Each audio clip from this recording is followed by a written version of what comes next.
Live, réservé aux adultes. 14h-16h, Brigitte Lahaie, Sud Radio. Eh bien, nous sommes en compagnie de Hélène Vecchiali. Nous évoquons le syndrome du sauveur. Et Charlotte vous a posé une question. Est-ce que le fait que sa mère, maintenant, soit un petit peu plus agréable avec elle, ça va l'aider à s'éloigner de ce syndrome du sauveur, Hélène Vecchiali ?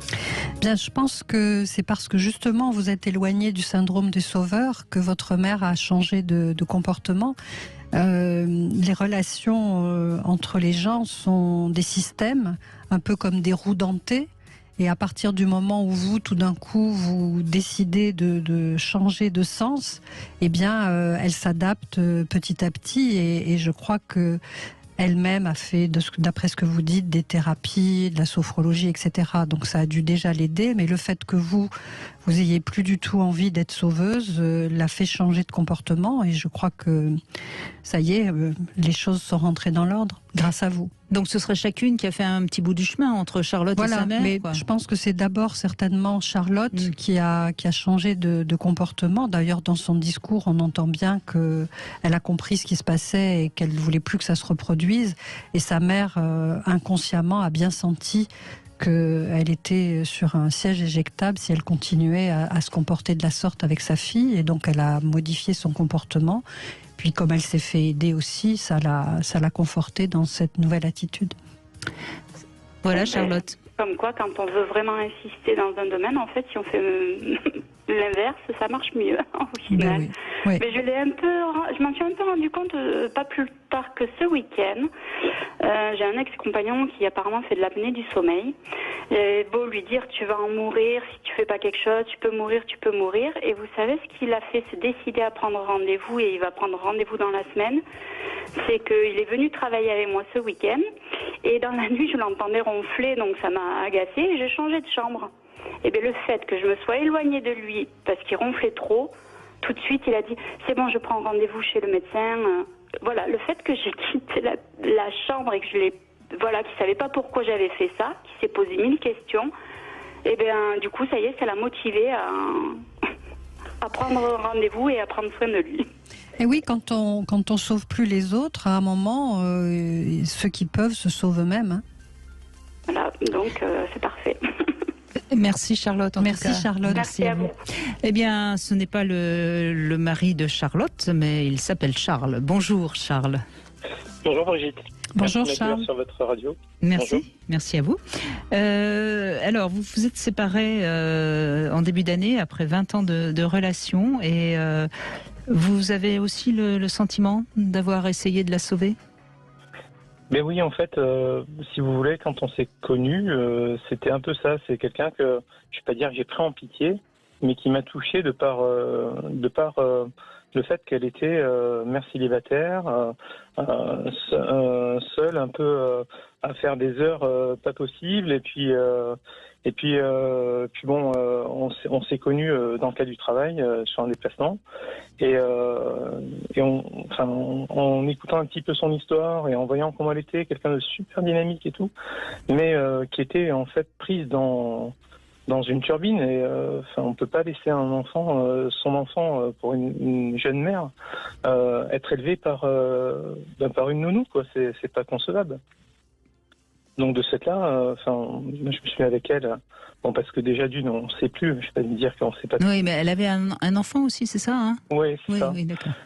Et c'est cet enfant qui était élevé par la nounou, parce qu'en fait, ça lui arrivait des fois même de donc pas faire, le bébé aussi vous a touché. Ben oui, c'est les deux, ouais, vraiment, c'était le duo, quoi.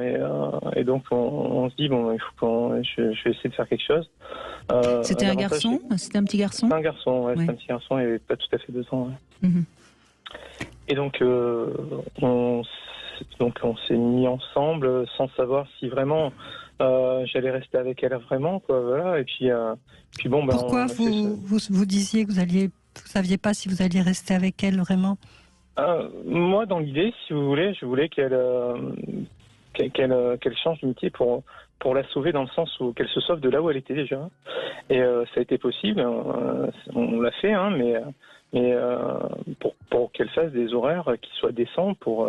D'accord, mais une là, jeune vous ne mère, parlez pas de votre relation à tous les deux.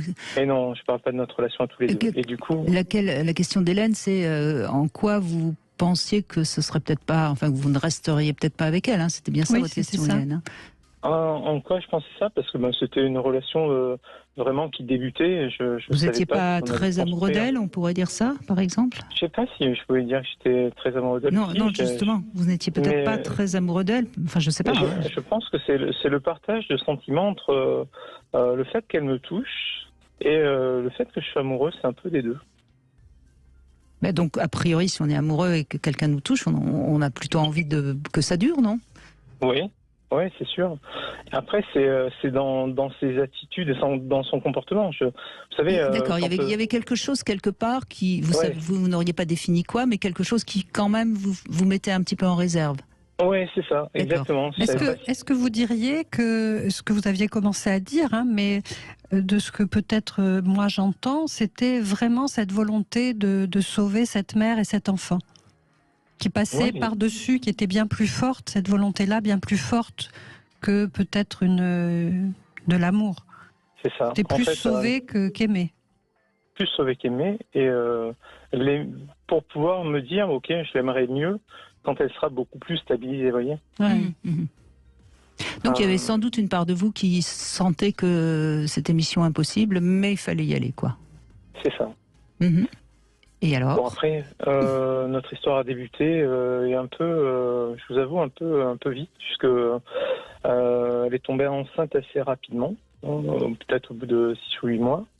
Oui, Et oui. du coup, après... Un peu piégé, donc. Hein. Un peu piégé, ouais, c'est ça. Et donc, c'est une base si vous voulez, une fondation de couple qui n'est pas forcément... c'est pas une meilleure base, quoi. Oui, si qui n'est vous pas voulez. équilibré. Eh oui. Sans savoir comment est l'autre et comment on vit vraiment à deux, sans vraiment se construire, sans vraiment se connaître. J'ai l'impression que vous avez tout de suite senti le poids hein, que sur vos épaules hein, de tout ça. De ce Mais clairement, parce qu'en fait, on se retrouve d'un coup papa de 2 enfants. Quoi. 3, Voilà. on pourrait presque dire. Oui. Quelque part, oui. 3, oui, un peu. Enfin, en tout cas, vous étiez responsable de 3 êtres qui avaient un besoin D'être essentiel sauvés, de hein, vous. parce que les bébés, pour le coup, ils ont besoin d'être sauvés. Hein. Ah non, mais là, clairement. Hein. Donc, bon, après, est-ce qu'elle a senti ça en moi? Je sais pas. Est-ce que... voilà. Bon, on s'est construit, on a vécu ensemble. Hein. Après, Longtemps, hein, même. Oui, je crois, longtemps. On a passé outre un peu tout ça. On a eu fait des projets. Et c'est vrai qu'en vivant à deux, moi, ce que j'espérais malgré tout, c'était lui donner un peu d'autonomie, de maturité, je pense, peut-être. Mhm. Parce qu'il manquait un peu ça chez elle. Et, Mais ce qui vous avait touché au départ. Oui, c'est ça. Et si vous voulez, la maturité est arrivée au fur et à mesure du temps. Le problème est que c'est arrivé, mais tardivement. Et quand c'est arrivé, ça a été peut-être presque balayé d'un revers de la main tout ce qu'on a pu vivre ensemble, tout ce qu'on a vécu. Donc c'est là où au bout de 20 ans, ça fait mal parce qu'on se dit ok, on a essayé de l'apporter, on a construit quelque chose, on l'a amené et au final elle s'est reconstruite et c'est un peu ce que disait Robert Ziuli la fois dernière, à dire bon ben voilà, elle n'a plus besoin de vous et maintenant au revoir. Oui, vous avez eu le sentiment quand même de vous être sacrifié, pas, je dirais pas pour rien, mais en tout cas sans avoir la reconnaissance que vous pouviez en attendre. Pardon ? Excusez-moi. Je dis, vous avez eu le sentiment quand même de vous être beaucoup sacrifié pour pas avoir eu en échange une reconnaissance normale, quoi.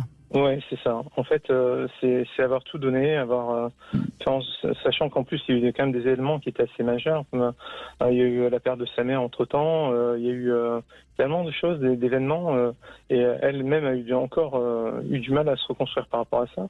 Donc c'est vrai que ça a été des moments où on se sent seul et on porte tout. on avait eu un projet de maison avec une grosse rénovation. Elle était hospitalité pendant que je portais tout ça, en fait, hein, l'éducation des enfants, si bien que la rénovation. Donc c'est vrai que c'est après tout ça, voir que la personne se reconstruit, dit limite, j'ai plus besoin de toi maintenant, je m'en vais, et puis j'ai rencontré quelqu'un qui me comprend. Ça fait mal, ouais. C'est sûr que. Vous le vivez comme un sentiment d'injustice aujourd'hui ? Je l'ai vécu comme un sentiment d'injustice, effectivement. Vous l'avez vécu, ça veut dire que vous le vivez plus ? C'est pas que je le vis plus, c'est que j'en ai fait le deuil. Mais on vous sent quand même, Charles, très très abattu. On sent qu'il y a quelque chose comme ça enfin, que la blessure elle est encore ouverte. On va revenir avec vous après les infos, parce que je crois qu'il faut l'exprimer, cette colère, hein, qui semble-t-il est très présente. Restez avec nous, vous retrouvez après les infos. Alors bien sûr, il y a la devinette du jour. Hein. Pourquoi dire que les murs ont des oreilles ? C'est quelque chose qui est totalement faux. Pourquoi hein, Hélène Vecchiali, on se pose la question. Hein. Eh bien, c'est vous peut-être qui nous donnerez la réponse après les infos. Si vous aussi, vous avez le sentiment d'avoir beaucoup donné, de vous être sacrifié, de ne pas être reconnu comme tel, donc oui, vous avez été sauveur et en effet, on n'est jamais reconnu comme tel. Vous pouvez témoigner au 0826 300 300. On se retrouve après les infos. Sud Radio. Sud Radio. Parlons vrai. Parlons vrai. Sud Radio. Parlons vrai. Il était une fois une maison en bois perdue dans la forêt. Bien paumée, 104G.